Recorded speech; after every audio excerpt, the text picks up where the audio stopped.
Hello, Power fans of Mathonical. You're joining me for round 4 with some Rally Gond. Our opening hand is not very exciting, but it is reasonable with the Bodyguard into Midnight Guard. This is fairly resilient if we draw the combo and have the mana to cast anything, so we're going to go ahead and keep that. Would be nice to find something like a Faithless Looting to really sculpt the hand, but we'll go from there. Land, not what we're looking for. Get the Bodyguard out there. Looks like we are against Tortured Existence, of course, due to them playing that card.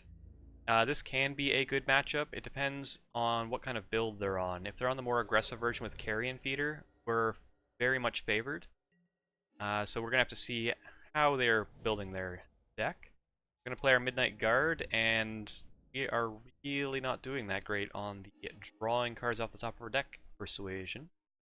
Our opponent looks like they might be on a bit of a slower, grindier version, which is not good for us, being able to really churn through their deck.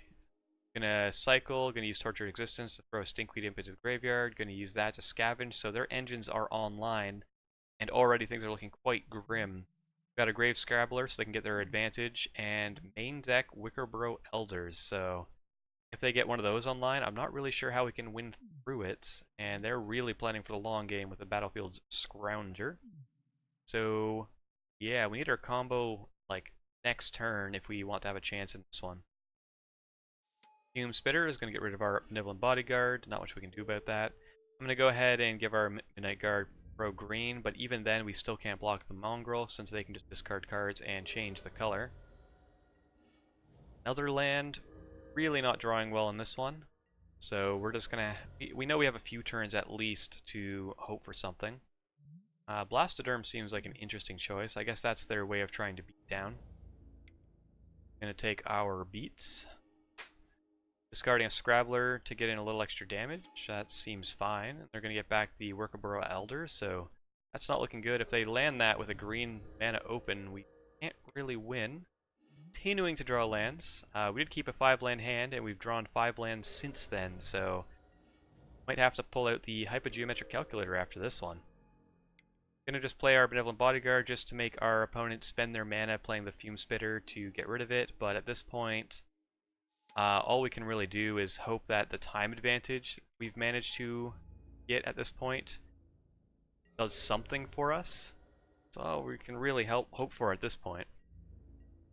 Our opponent is continuing to just really grind us out. Taking our beats here. We're going to have to cast Prismatic Strands. Our opponent does turn that into a lethal attack. We're going to go pro-black, and to my surprise, our opponent also changed the Mongrel to black as well. So we ended up taking no damage there. We're finally starting to draw a few non-land cards. Is it too late? Most likely, but might as well try it anyway. Midnight Guard does give us chances if we do manage to rip the Presence of Gond off the top. We're going to go ahead and block here, and then use the Prismatic Strands just to throw black. We'll only take 2 damage. Elder, yeah, they're really a long-term deck. Fume Spitter is fine. We really need to draw that presence right now, so to that end I cycled the Ash Barrens, and we end up drawing another land. Wow. Yep, there's not much we can do about it at this point. Got, what, 12 lands in our... Well, we cycled for 1, so we can say 11 lands in the top, like, 16 cards, or 12 lands in the top 17. That's pretty unfortunate for us. Crypt Rats means there isn't really much we can do, since they can just kill us right there. So, just for the fun of it, we might as well take a quick look at some Hypogeometric Calculator stuff here. So, of course, we've got the population size of 60. That is our deck. Our number of successes, well, we got a 23 lands in there. Sample size, top 17 cards, and we managed to get 12. Calculate that, and that is a 0.17%. It's not going to be quite that since we did fetch 1 out, so technically we can go like 59. Success in the population is going to be 22 since we reduced it by 1 fetching for it. And sample size is going to be 16 and 11. So 0.32%.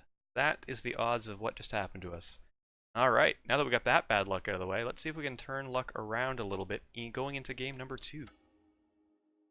So taking a look at the sideboard, Let's just do this in the right order. There we go.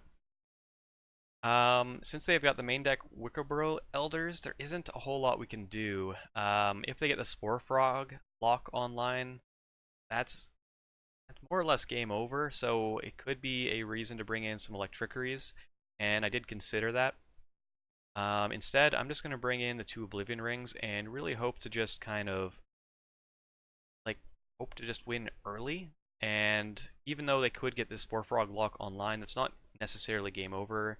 Even if we're attacking into it nonstop, we can always hope to either deck them or that they run out of resources, not drawing enough creatures.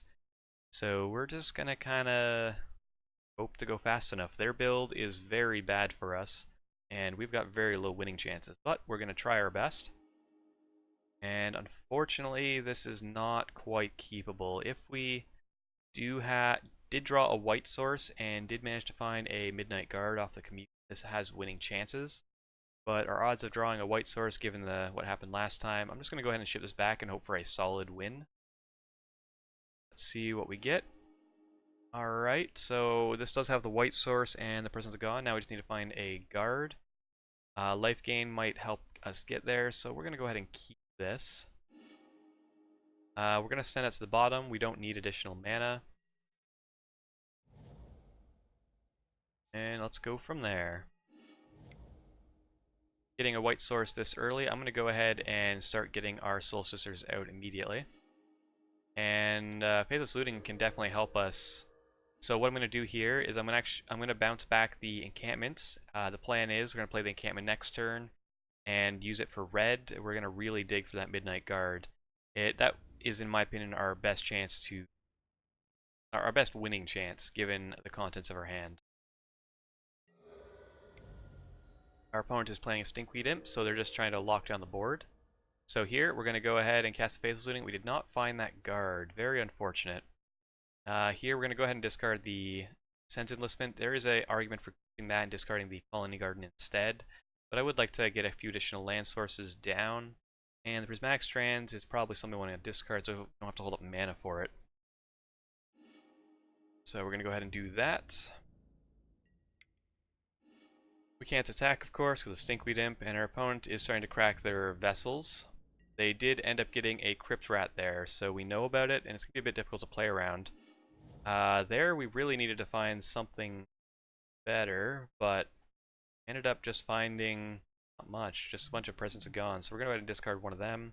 And the Battle Screech, we don't really have the mana to cast it this turn, so it is possible that we can drop like a Presence of Gone onto something at a later turn. I want to hold 2 of those just in case that becomes relevant.